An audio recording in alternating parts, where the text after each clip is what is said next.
Bueno, lo que voy a explicar ahora es la transparencia de ese mail que me han dado con cálculo de pH cuando se hacen mezclas del mismo soluto.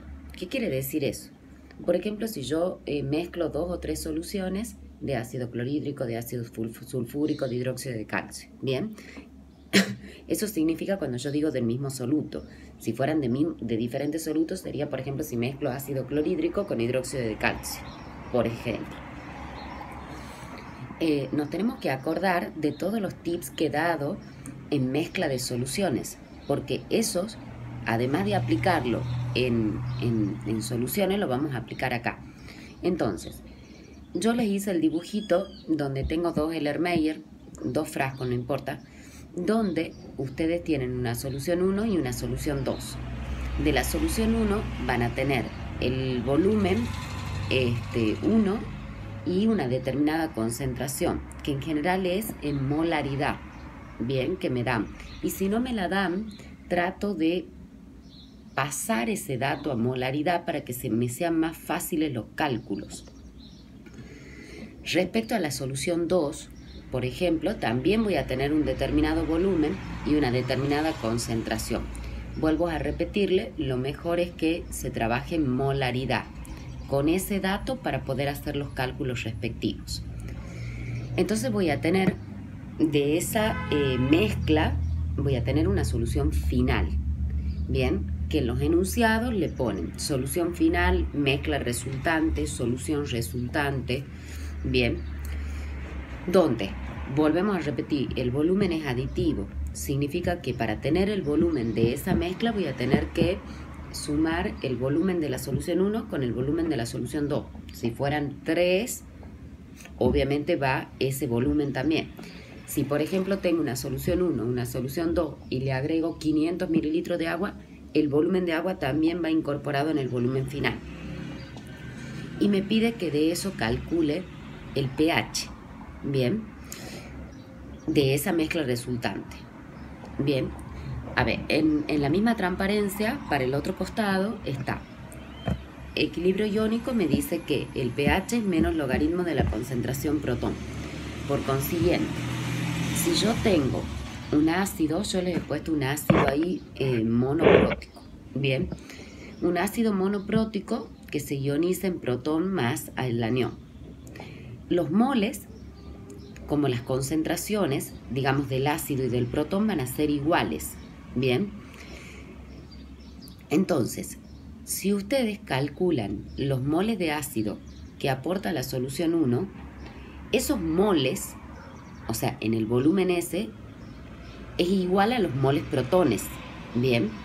Si yo hago lo mismo para la solución 2 y después puedo sumar esos moles protones, esos moles protones van a estar en el volumen final de esa mezcla resultante.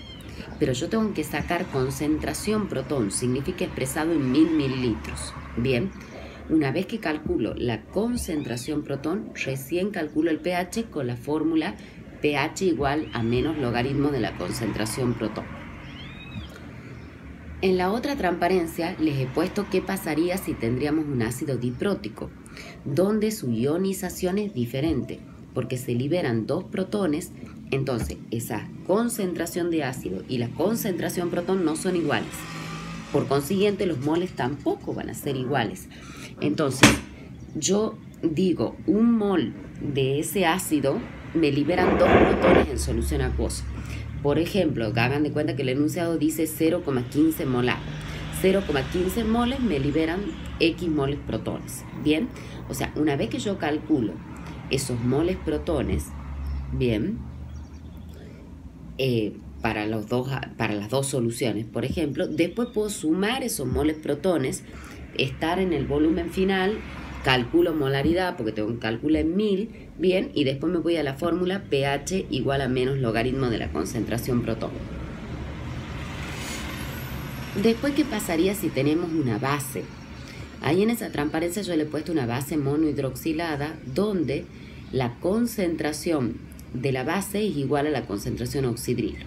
Es lo mismo que los moles van a ser iguales en las dos, bien, como sucede con el protón. Entonces, lo que yo puedo hacer, si yo calculo los moles de base, van a ser los mismos a los moles oxidrilo, tanto de la solución 1 como de la solución 2. Después puedo sumar esos moles oxidrilo y van a estar en el volumen final. Y debo sacar la concentración oxidrilo, o sea, en cuánto tengo en 1000. Una vez que tengo esa concentración oxidrilo, tengo que sacar protón para ir a la fórmula de pH. Bien, por ejemplo, una de las vías. ¿Cómo calculo protón con la relación de K-Water? O sea, Kraft-Water es igual a concentración protón por oxidrilo, despejo protón, saco menos logaritmo y saco el pH. O si no, a partir del oxidrilo le saco el menos logaritmo, saco pOH y después hago con la fórmula 14 igual a pH más pOH. Bien, si tendríamos una base dihidroxilada, sería lo mismo que razonamos para un ácido diprótico. O sea, la concentración de esa base no va a ser igual a la concentración oxidrilo. Entonces yo diría, un mol de base me liberan 2 moles oxidrilo, por ejemplo, 0,15 X. Bien, una vez que calculo esa concentración oxidrilo, después que tengo los moles oxidrilo, ya procedo de la misma forma. Lo mismo si sería un ácido triprótico o una base triprótica o poliprótica. Bien.